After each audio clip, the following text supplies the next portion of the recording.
Hey guys, welcome back to the Hear Me Roar pod. I am Toby and my co-host is none other than the Kate Save, which you might know her from Shark Tank. She's also founder of BeFit Foods and picked up Telstra's Business of the Year award too. Kate? Well, Toby, you've got a super impressive CV, 25 years in global commercialisation experience, and you founded Creative Cubes, Australia's leading co-working space and real estate business. All right, let's get on with the pod. Kate, another day, another amazing episode coming up here on the Hear Me Roar pod. We get the most interesting guests. I know. Yeah. You know what? And what's really cool about it is, one, they're either Cubers, they're adjacent to Cubers, or they're part of your or my personal network. Yes. And I feel like we're touching all corners of Australia with our guests. Absolutely. And all different backgrounds. Like we've had some sporting people, we've had coaches, AI, leadership, medical professionals, all sorts. Yeah. Everything. There's nothing we haven't touched. So I made a promise to a dietitian that you put me onto, Luke, that I would go and get my bloods done this year. I shelved it just because I'm time poor. But I made a promise to him that I would get it done. And I'm going to go do that probably in the next week or two to then be able to circle back to him. Because he described me as a Ferrari, or actually not a Ferrari. He said you're a racing car that never pulls over to the pit stops. And I think late last year I felt a little bit not myself. I wasn't under the weather. I didn't have the flu. I wasn't sick. I just felt like I wasn't myself. And it turns out I ran out of turmeric and forgot to just kind of replenish. And the sort of 2 weeks before, from running out to actually not feeling great and then getting back onto it unbeknownst was actually quite a significant dip. You could notice dip, the change. Quite a significant dip. Wow. And so, when I lived in the US, it was all about cure, not about prevention. And I got to tell you, Australia, the slip, slop, slap, growing up as a kid, it was always a prevention versus cure. Yes. And so you've brought an amazing guest on through a relationship of yours. Yeah, so he's the founder of Health Screen.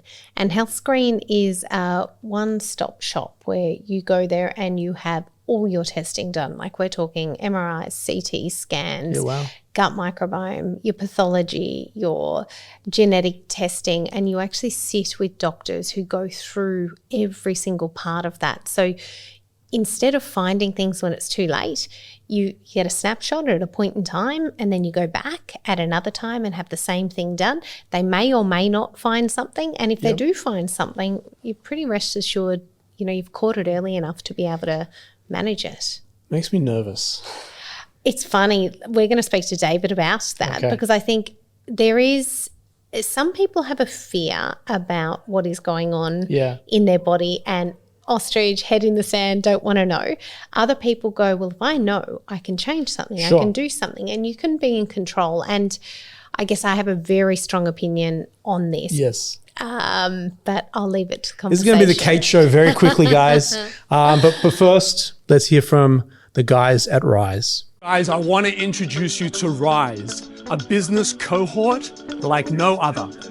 So what is the Rise Network?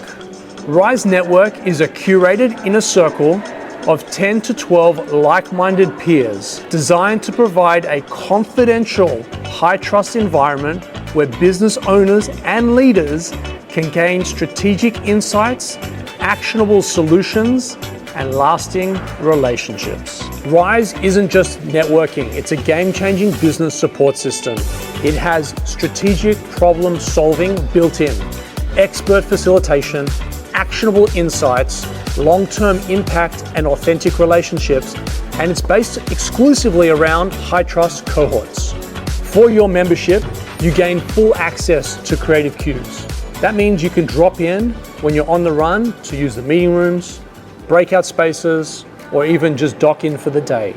We wanted to serve the underserved, the people that do need the help, do need the support, don't necessarily have the funds to be able to do it, and don't necessarily fit into one of these other organizations.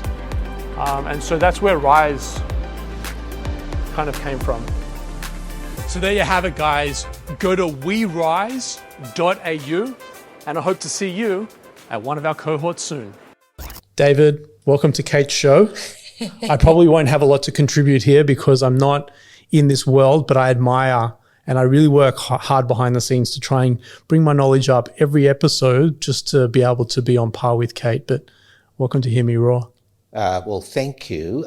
Thank you very much, Kate and Toby, for inviting me. I'm hoping I'm going to be as interesting as your other guests. Yeah, for sure. But Toby, I actually think that you've got a lot to contribute here, because I'll be very interested to hear about your opinion, you know, as a consumer, as a patient as well. So Kate gave the high level. We'd love to hear from the horse's mouth. What is Health Screen?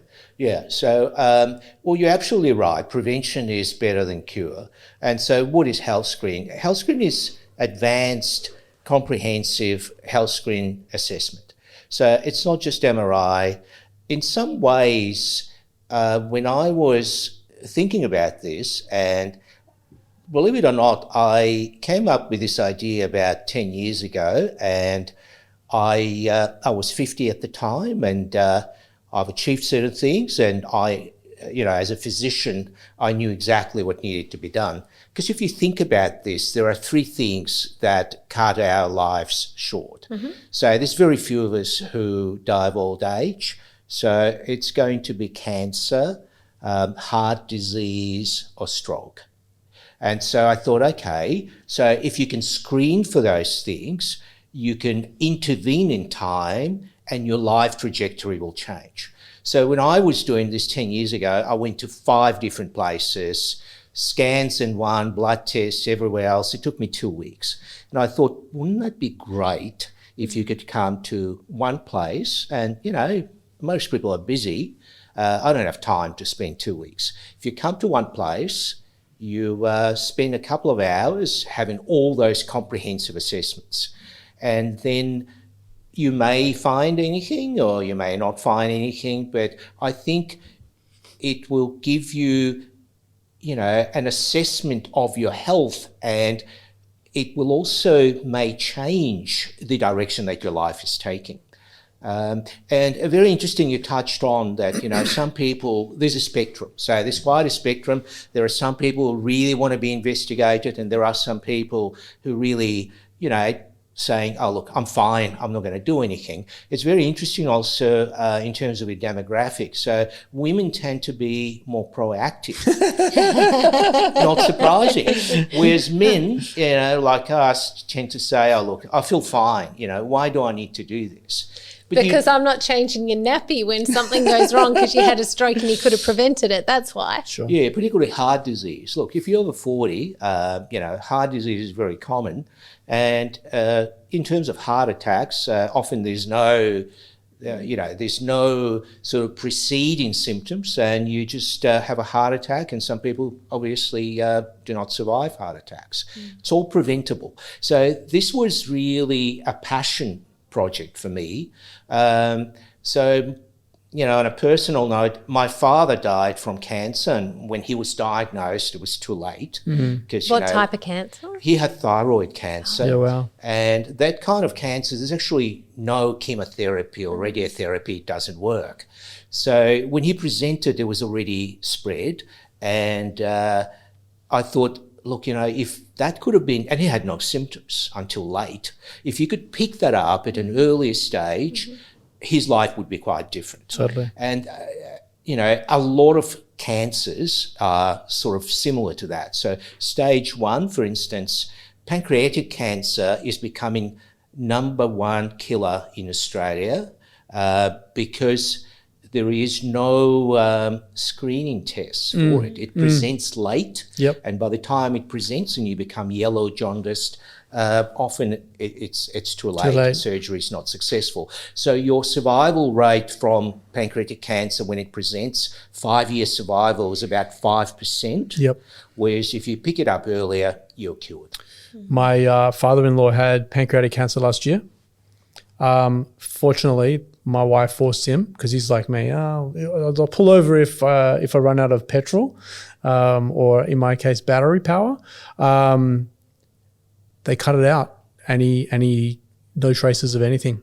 Very lucky. Very lucky. Yeah, it's very unusual. Very unusual, right? Yep. So as I mentioned, 5-year survival, with fully blown pancreatic cancer is only 5%. Yep. Yeah. Yep. So it's very, very Yeah, I've lost someone to pancreatic cancer. Yeah, me too. Yeah. Corey Williams, who was the voice of the NBL basketball. Yeah. He was gone very, very quickly. I still look after his wife and daughter. They're amazing people. But tough. So firstly, I'm thankful and grateful for people like you in this world. Trying to help others. I'm not there yet. I'm still too far on the far spectrum. I think I'm okay for a minute, but I'm going to do these tests for Luke, because I made a promise to Luke I'd do it, and I'm probably his worst patient or customer or client possible. But you've touched on a couple of things that, from a spectrum perspective, from a health and well perspective. Tell us a little bit more about the business side of things. Are you set up at a hospital, or do you have a clinic, or are there multiple locations? Are you just in Victoria? How do people engage with you? Yeah. Look, it honestly did not start as a business. Yeah. It started as a passion project. Sure, for sure. And so we were the pioneers of preventative health in Australia, particularly with the MRI scanning. So it started about 6-7 years ago now. And I really wanted to make a difference. So it was not really a business. But then, at the end of the day, you at least want to sort of meet your costs. Yeah. Because you can't continue. The equipment's very expensive, by the way. The MRI scanner is about $2 million. Yeah. So, that's sort of the cost. So when I was actually setting this up, and I went to a couple of radiology companies, and I said, I'm really passionate about this. I want to start this preventative health. By the way, in US, that sort of stuff's been going on for a while. Australia is always, at least 10 years behind. So, and the radiology company said, look, it's just not going to work here. So at some point, I had to make a decision. Am I going to do this? Or if I don't, I will always regret it. Yeah. So I went to the bank, I got a loan, and I bought all the equipment. Wow. And, as the business sort of expanded, and we now have a radiology partner, and they're sort of looking after radiology. So we currently have 2 flagship centres, one in Melbourne and one in Sydney, which are all on site. So there's face-to-face consultation, there's radiology. It's all in the one building? Yeah, within one centre, as Kate will tell you. So essentially you come in the morning, and you see the doctor first, who it's very individualized, and some people have different investigations than others. So if you got, for instance, family history of cardiac, heart disease, you have a high cholesterol, you need to have more cardiac investigations as well. For instance, CT calcium score, which is a very, very sensitive test, predictive test of your coronary heart disease. It takes about 5 minutes of your time, totally non-invasive. So you come in, you're seen by the doctor, you have your skin assessment, because of course, melanomas, skin cancers are very common in Australia. But the way I sort of designed this is I said, okay, so we're going to look for cancer. What are the top 20 cancers in Australia? That's what they are. How do we scan for them? How do we screen for them? So you have that, then you have your biomarkers, you have your blood tests, you have your ECG, you have your urine test, once again, to, look for various abnormalities with your kidneys, and then you have your scans. So you would have your targeted MRI, because I don't believe in full body MRI, as Kate will tell you. I don't think you can do a full body MRI in an hour, as some companies do. It's just not feasible. And then also, why would you be scanning your arms and legs and other? You're just not going to find anything. As I said before, when you look for everything, you find nothing. So it's targeted towards what we're looking for. So, for instance, we're looking for pancreatic cancer, we're looking for ovarian cancer, looking for lung cancer. So we target that. We have our specifically refined and AI-driven, sequences, which increase the accuracy of the imaging. Not sure if you saw, there's a recent case published today in the paper about one of the companies in US who missed that. And we don't do full body. It's purely because you just can't look for everything. You need to know what you're looking for and you need to target that. So you have those investigations. Then we do genetic testing, of course, biological age, microbiome. So microbiome, we're beginning to realize it's becoming actually, I think the public is becoming more aware of that it's actually drives everything and controls your immunity, even depression. So it's a very important part of your, your body. And so with the microbiome, everyone's different. So once we actually analyze your microbiome, we have individualized probiotics if patients choose to have that, because everyone's different. So if you go to the supermarket and you buy some probiotics, it just doesn't work. There's no one thing that works for everyone. It needs to be individualized. It needs to be specific. So once you have all this, once you have all the investigations, then again, I think it's incredibly important that you come back. So we have a follow-up appointment with a doctor who describes all your findings as Kate, we were talking about before, and then make some recommendations for your life journey. Yeah, wow. Yeah, and I think my big reason for doing it, and I've mentioned it on other episodes, is I found my mum dead at 70, and she, in her entire life, had only had one other thing, and it happened to be 2 months prior. So they found a stage 2 bowel cancer. They completely removed it. They said she was in remission from it. And then 2 months later, my dad calls me and just says, you've got to come. They're going to stop working on mum's body. And we drive there thinking, what does this all mean? And we get there and she doesn't survive. So about a month and a half later, we get the full coroner's report and there's no known cause of death. And that's frustrating because we don't know what it is. But the screening for me is so important because I would like to know if there's anything going on and if there's anything I could do. And my mum never, let alone never going to the doctor, but she never had anything wrong, but she also would never have gone through this process either, because I think she's definitely someone who wouldn't have wanted to know. Whereas my dad, who's 83 turning 84 next week, he is at the doctor at least once a month, every couple of months. Not that there's anything wrong with him. He may have had the tiniest prostate scare years ago. Absolutely nothing wrong with him. But if he feels something, he goes, my health is in my hands. No one else is going to look after me. I'm going to look after myself. And I have that same attitude, and I find it my husband and I are very similar to you. Like, unless you absolutely have to, you're probably not going to the doctor. But I get frustrated because I'm like, if something goes wrong with you and our kids get upset, that's your fault. You could have prevented that. And it's about the kids that you want to be around for them. So I think there's so much to unpack here and there's not enough time in the day to do it. But you talked about one of the biggest killers in Australia is skin cancer. There's a lot of stats out there that there wasn't as much skin issue and skin cancer until we all started slapping the wrong product onto our skin. And I'm not going to defame anyone on this podcast, but my wife has been buying the same skin cream or sun cream from a reputable, what we think is, industry body, with their brand on the bottle, and it's actually really bad for you.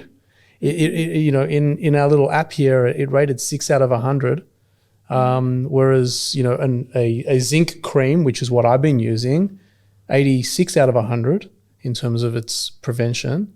But marketing is a killer. I also think, Toby, that in this situation, I think putting something on gives you a false sense of security.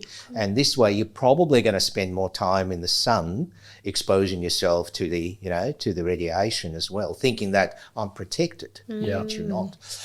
Also just wanted to touch on, you made the analogy to the Ferrari, and I'm just having my car serviced today.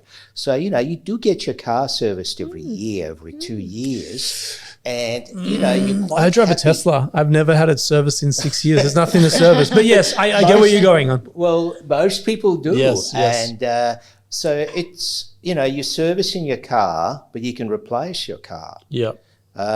You can't replace your health. Yep. So I use these analogies saying, look, if you're going to service your car every 2 years, it makes no sense not to look after your own health. For sure.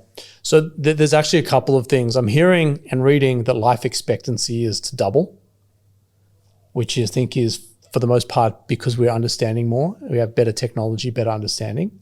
So, I want to live to 144. I wanted to live to 150, but my number's 44. So I want to live to 144. I'm 45 at the moment, so I've got another 99 years to go. So, people like you and the stuff that you're doing is an enabler to that. Yeah. Look, I think it's very interesting. I've been sort of watching this. So I think longevity has become mainstream. Yes. When we started it, and I said, well, we're pioneers, Yes. it wasn't really mainstream. It was a bit of a niche market. But now it's become mainstream. And in some ways, longevity can be defined as the absence of disease. Yep. And so screening is very important. But there's also other things that you can do. I actually had an interview today with Australian Financial Review. There's going to be an article really talking about what lifestyle things you can change, the fundamentals to improve your health. So there's a number of things that, can be done. And of course, the really emerging market is the longevity treatments, both the pharmacotherapy, the pharmaceuticals, but also the wellness treatments such as, hyperbaric oxygen and, red light photobiomodulation and, various sort of intravenous infusions and cryotherapy. So, for instance, cryotherapy, why does that work? Because cryotherapy activates your longevity genes. So the way this works and why sauna is also very successful as well is because if you expose your body to extremes, it activates the longevity genes. So you'd be very proud of me. Kate knows this. I go red light therapy, sauna 3 times a week for 45 minutes a session. I do 5 minutes of ice bath 3 times a week. I get up, at least do a 30-minute run, sometimes a 45-minute run on my treadmill, 5 mornings a week, and I lift weights 3 times a week. I just don't go to... Which is a very important point as well. Strength training, not just cardiovascular, is a very, very good predictor of your longevity as well. But the point that I was making with AFR as well today is, unfortunately, Toby, you can do everything right, great diet, exercise, but you can still get prostate cancer. Totally. You can still get pancreatic cancer. You can still get heart disease. So I think it needs to be combined together. It needs to be a comprehensive lifestyle, exercise and everything else. But screening, I'm a strong believer in screening. We're talking about stories. I tell you a story just happened a couple of weeks ago. So we had a patient in his 40s, no symptoms. He came in because his best friend just had stage 4 renal cancer. He had no symptoms. So we do the scan and, investigate, and guess what? He's got stage 1 kidney cancer. Gosh. So had the kidney out, completely changed his life trajectory. We had someone, this is another great story, probably about a month ago, in her 40s, comes in and no symptoms, no family history. As part of our genetic testing, we found that she's got, BRCA genes. Like Angelina Jolie. And so it's a 100% chance of developing breast cancer and so on. So she's had mastectomies, and it's just completely changed her life trajectory. So, and that's what really keeps me going. I just think it's good karma. I love it. So you ask about the business. Yeah, part of it is business, but it's passion. No, I feel it. I feel it from you. And actually, I'm in awe of just those stories alone. I don't know many people that have saved many people's lives. You've just talked about 3 in a split second, and you're seeing thousands of patients monthly. It's and you took the risk for that too when everyone else said no, and that's the frustrating part. Because otherwise I would always feel that what if. Yeah. I got you. Yeah, I hear you. It's being first is really hard, isn't it? It's because you don't have that support, and now there's a handful of companies opening up, but you were first, and it came not as from good as us, of course. That's right, but it came from a place of experience as well, as opposed to you didn't come up with an idea to make money. You had something missing and a problem you wanted to solve. So it's a very different place to come from. Yeah, and I think one of the things also when, so I mentioned to you that, the Federal Minister, Greg Hunt, he actually came to the opening, and when he was the Federal Health Minister, and I'm a big fan, by the way, of Greg's. Yeah, he's amazing. I think he's a very astute, probably, I think, the best health minister we've ever had. Absolutely. But so he looked at all this and he just said, this is the future of medicine. And I truly believe that is. Preventative medicine is changing the world. Good on you, David. That's really, really, really, really, really, huge admiration for your body of work. Thank you. There's very few people that walk this earth with a desire to do what you've done, and you've done it selflessly. You've done it for the people, which is, I believe that I'm an entrepreneur and I'm a people's entrepreneur, but you're taking it to a whole nother level. And that, even what you said about Greg, a conversation I've had more recently with him about, the world is moving to personal responsibility for health rather than government responsibility.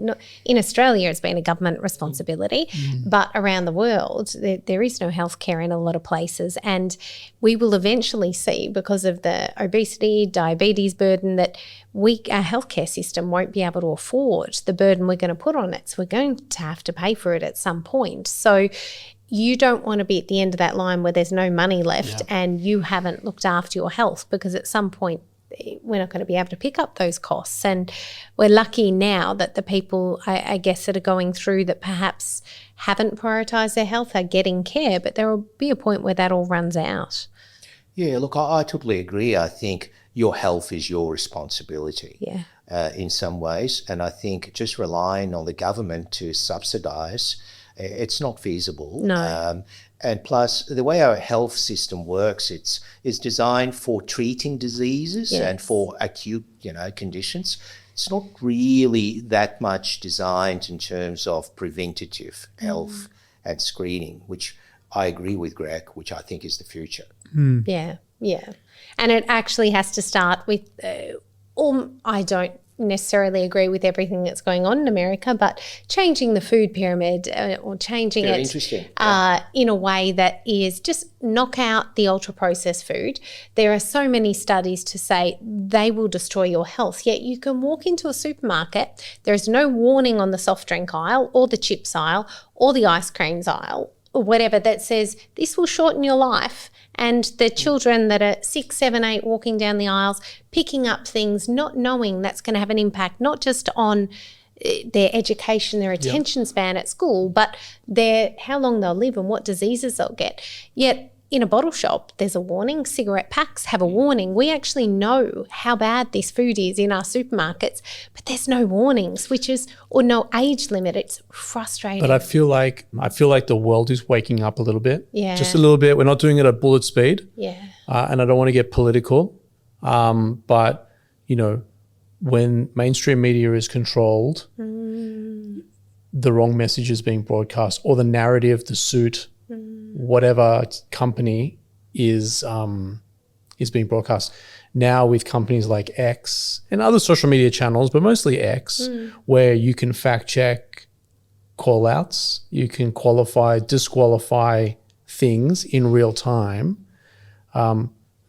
People are waking up. People are waking up to the noise. Yeah. And then there's people like yourself, David, very noble, you know, taking a punt and a risk to try and better this world and people is, we need more of that in this world, and less politics. Yeah.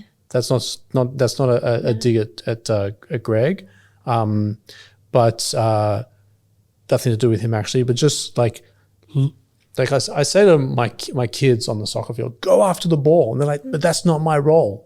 I'm a defender. I'm a forward. I'm a this. I'm a that. I'm a goal. Just go to the ball. Like stop theorizing it. Dave went to the ball. Yeah. He saw the problem. He had a vision. He executed on that, and God knows how many people are benefiting from that. Yeah. Whereas on the flip side, when people are controlling mainstream, like we have this channel now, there's thousands, hundreds of thousands of people listening to these shows today. We don't need to broadcast it through 7, 9, 10 or Foxtel or this one or that one. We're self-publishing. Yes. We're we're getting experts on that can cut through the noise and give us the raw truth. I'm going to come and get screened. This is a big thing. Well, it's not that I don't. I'm full subscriber to Health and Well. Yeah. But David's inspired me to go to the next level. Amazing. And you doing it will inspire people like you, hopefully my husband, to be the next one to get screened. Well, we talked about this on our, I think when Cherie was on our pod. Yeah. They're watching. Yes. Kids are watching. Yes. So I think you have to do this, if not for yourself, but for them. Yeah. Because they're watching and they see him get up in the morning and come into the studio and work out and they see me running and working and they see me in the workspace and they see me doing my podcast and, that's got to rub off on them positively. I'm, confident that this does too. So look, I think what you're doing is fantastic. I've said it a dozen times. I'll go blue in the face. A lot of admiration for what you're doing. I don't know you from a bar of soap, but I'm very proud of you. And I'm grateful for people like you in this world. We need more. Really appreciative, Toby, and Kate, thank you so much for inviting me. I actually had a great time, so very happy to be back to talk about anything. Let's do it. Thank you, David. We're going to cut to a quick break thanks to the guys at Luna, and Kate and I will be back to digest. Luna.co is a great place for you and your business to start off with phenomenal accounting and legal services. So if you're a startup or a scale-up looking for legal and finance support, or alternatively looking to raise capital, Luna.co is where you need to be starting off. Kate, you've got a relationship with Greg. Yes. Greg introduced us to David. Yes. David's come on and he's made such amazing impact. And I'm so grateful for his time, but I'm so grateful for the work that he's doing. I'm so grateful that you've put your hand up to get tested, because that will inspire people that look up to you to do the same. And you're the first one to say that you're not very health literate, but you've decided, you went from the start of this episode to, I don't know if I want to do this, to actually I'm going to. Well, I think he makes a point, right? And he talked about the car and servicing the car. That didn't resonate with me because my Tesla doesn't get serviced. However, what resonated with me was it actually wasn't verbalized, but like you're flying down the freeway, you need to know what speed you're going at. You need to know how much petrol you got in the tank. You need to know your tires aren't going to blow out. And if you haven't got indicators on your dashboard to tell you these things are happening, you're in trouble. Yeah. So if I take that analogy from the car servicing component and I apply that to self, I don't know what's going on inside here. Yeah. But maybe I am stage 1 kid. I'm making this up. Maybe it is one stage 1 kid. I've got had a lot of kidney stones and kidney issues historically. Maybe I need to get one removed because that'll just help. I have no idea. No, but it's better to know, well, because you can do something about it. It feels less scary, doesn't it? And I think the point of bringing David in is to open up firstly to the people that didn't know that you can do preventative screening, that you can. You don't need to wait until you're in crippling pain to have an MRI to look at what's going on. Totally. You can have a look and see what's there now and then check that out. You could wait 10 years, but at least you know for sure what's going on in your body. So guys listening out there, James, you want to trim I'm in? sold. I'm sold. We're going to go together? We'll hold my hand? 100%. Far out, man. Because I am nervous. Yeah. Not that I think that anything's wrong with me, but to David's point earlier, like he had a 40-year-old that didn't have any symptoms. Yeah. So I mean, the point for me around like, you know, what are the top ways people pass away? What are the most common cancers and things like that? It's just such a smart, like pragmatic way to look at it. These are the most common things. Let's screen for them all. Let's go from the top down. Yeah, for sure. And it's coming from someone with lived experience. Like we haven't lived in his shoes. For him to invest his own money and go out on a whim, imagine what is going through his head, what he has seen that's made him do that. Totally. If we'd seen those things, we'd probably do it too. So with that, guys, in the show notes, I'm going to link all of David's details, the website, how do you get there. I might even add David's LinkedIn page there as well, and all the relevant information. So if you're listening to this on Spotify or Apple, iPod, music, click on the show notes to get yourself there. Kate, thank you. Pleasure. James, see you on the next one.